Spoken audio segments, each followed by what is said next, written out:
جواب دیتا ہے، جس کا مفہوم یہ ہے کہ تمہارے وجود کی شناخت تمہاری روح کے ذریعے ہے،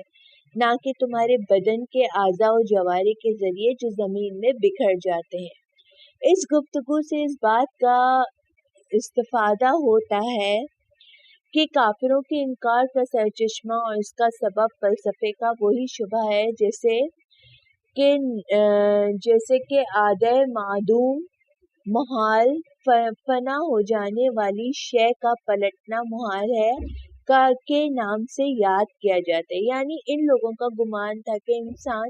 اسی مادی جسم کو کہتے ہیں جو مرنے کے بعد نابود اور فنا ہو جاتا ہے، لہذا اگر دوبارہ زندہ ہوگا تو وہ کوئی دوسرا شخص ہوگا، کیونکہ اس موجود کا پلٹنا جو معدوم نابود ختم ہو چکا ہے ذاتاً ممکن نہیں ہے۔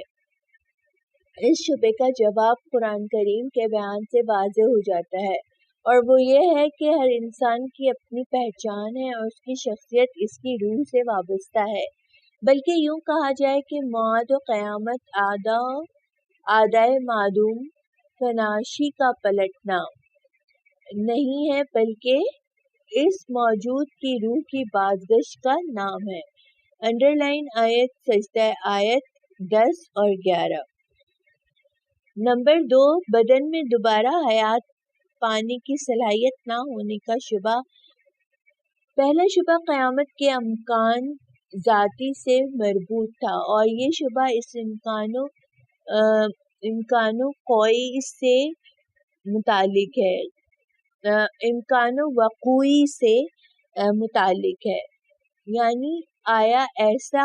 واقعہ ہونا ممکن ہے؟ یعنی اگرچہ بدن میں روح کا پلٹ آنا عقلی لحاظ سے محال اور ناممکن ہے اور فرض کرنے کی صورت میں کوئی تناقض نہیں پایا جاتا، لیکن اس کا واقعہ ہونا بدن کی قابلیت و صلاحیت کے اوپر موقوف ہے کہ جس کو آہستہ آہستہ تدریجی صورت میں فراہم ہونا چاہیے۔ مثلاً رحم میں ایک نطفہ قرار پانے اور اس کے رشت و نمو کی ساری مناسب شرطیں مہیا ہوں تاکہ وہ آہستہ آہستہ مکمل جنین کی شکل اختیار کر لے اور ایک انسان کی صورت میں بدل جائے، لیکن وہ بدن جو گلنے کے بعد ختم ہو گیا ہے، اس میں اب حیات کی صلاحیت نہیں پائی جاتی کہ دوبارہ زندہ ہو سکے۔ اس شبے کا جواب یہ ہے کہ دنیا کا یہ ظاہری نظام صرف ممکن نظام نہیں، بلکہ تجربات کی بنیاد پر اس دنیا میں جن اسباب اور علتوں کو پہچانا گیا ہے وہ منحصر و محدود نہیں ہے، اور اس کی دلیل یہ ہے کہ اسی دنیا میں غیر معمولی حوادث وجود میں آتے ہیں، جیسے بعض حیوانوں کا زندہ ہونا یا بعض انسانوں کا زندہ ہونا۔ قرآن مجید میں مذکورہ بعض غیر معمولی حوادث کے ذریعے اس جواب کو حاصل کیا جا سکتا ہے۔ نمبر 3،